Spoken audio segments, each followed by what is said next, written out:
Ти! Мария, здравей! Уважаеми зрители, тук има една Мария от Петрич. Аз човек така с мен не съм виждал. Дайте някакъв...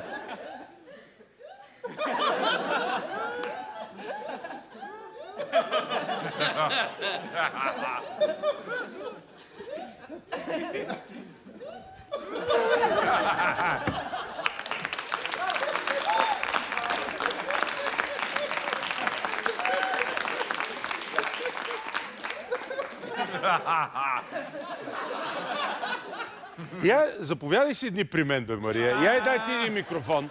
Извикайте някой да даде микрофон.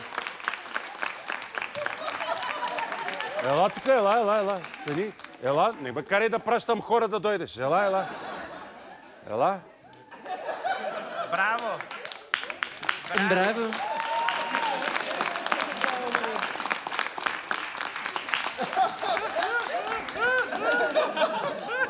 Сядай. Значи на микрофона се говори. На микрофона. Добре.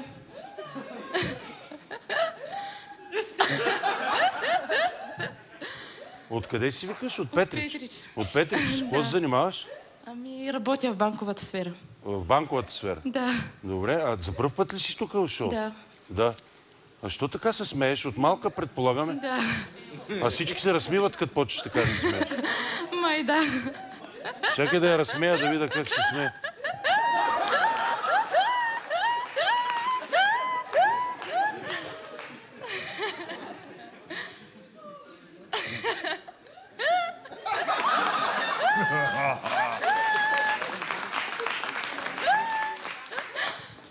А?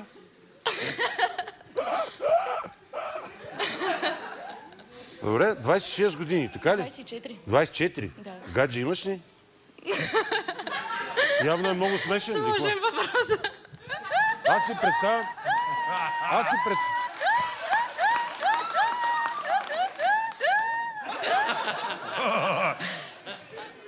Аз си представям, вие като правите, ако правите секси, след това се разсмееш така...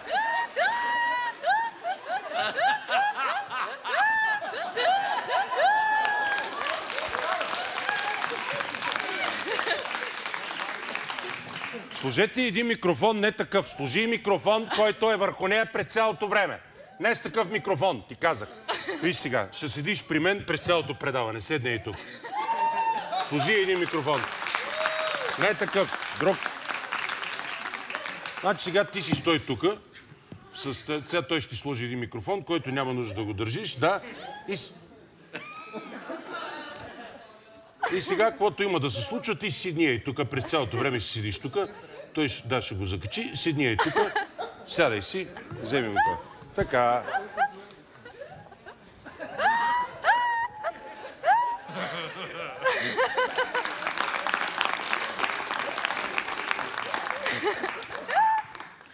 Чакай сега, ще ми дойде повече. Ако и нейната приятелка се смее така, ще получа инфаркт. Двете ли се смеят така? Я елай ти!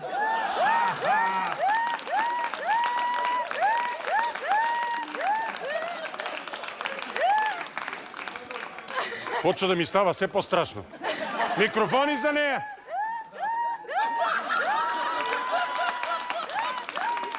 Сядай.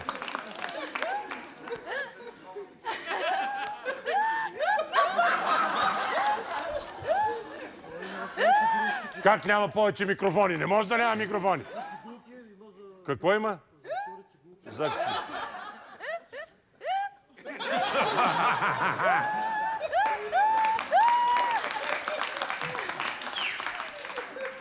Изнесете другия диван, да има къде да седат другите. Тези две ще седат при мен цяла вечер.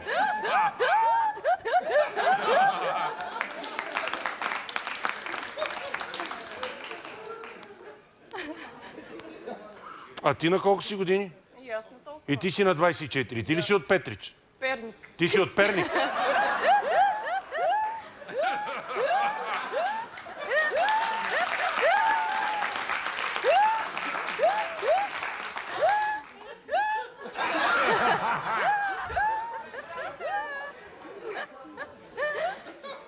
Така.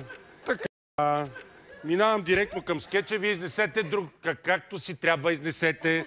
Да има къде да сядат други хора, защото Перник и Петрич ще седат при мен. Браво!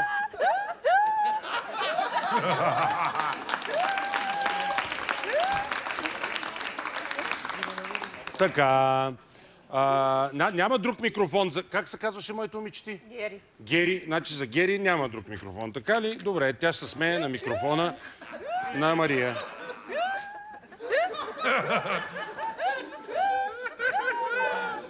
Уважаеми зрители, както виждате, понякога в моето шоу стават интересни неща, идваш да гледаш шоуто, започваш да участваш. Ти ги движи, не ставайте, ще ги движиш, как седат.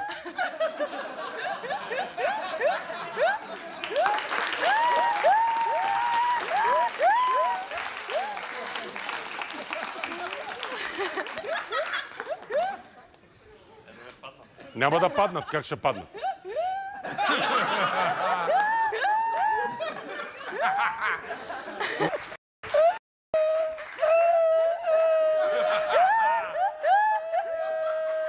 Добре, това са моите приятелки.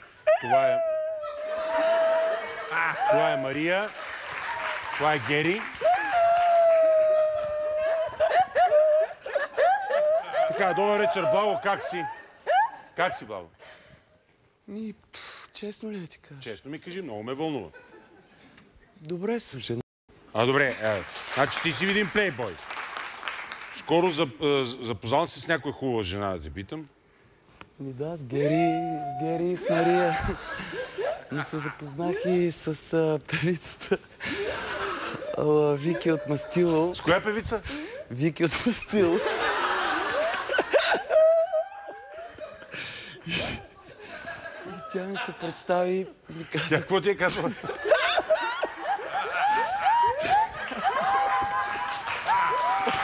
Какво ти е казала? Тя ми каза, приятно ми е Вики от Мастило, аз посочих новото си тато си. И на свой ред ствърнах. Приятно ми е Благо от Мастило. Добре.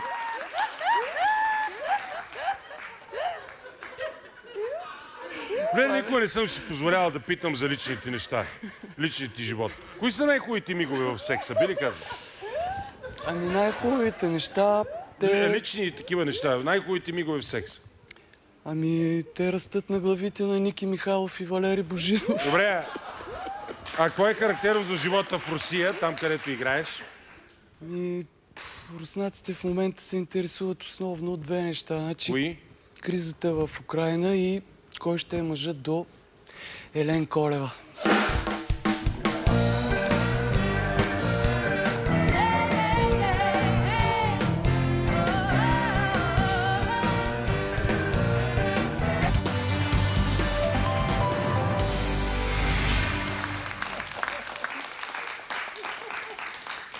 Сега аз съм между момичетата. Това е Гери, това е Мария. Аз им обещах, че ще им дам... Това са последните две покани. Аз си бях... В интерес на истината, аз си бях купил билети, защото много хора искат да присъстват на концерта и само ме занимават с това. И аз дадох на тия, които бяха мои така близки и по-убедителни. Имах и покани, между другото, които също дадох на други хора. И днеска ми останаха, след като раздадох всичко, ми останаха точно 2 места покани. И тъй като вие днеска се справихте страхотно и най-вероятно имате желание да дойдете на концерт. Наистина ли има желание да дойдеш на концерт? Да. Да? Ние отдавна си търсихме билети, но то... Няма, нали? Няма. А виж какво стана?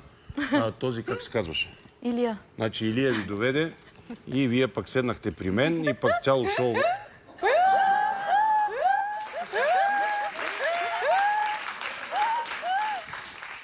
Цяло шоу водихме заедно, а пък и последните два билета, те са в специална зона там с поканени. И заповядай. Благодаря. И заповядай. Благодаря. Маля. Обаче, докато пея, ако ви чуя така се смеете, Това ще означава, че нещо ич не се справям.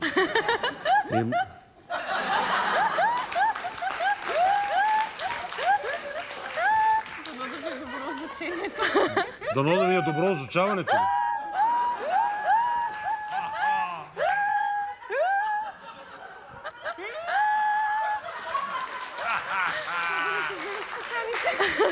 Как ще взема поканите ти? За какъв ме мислиш? Аз си да...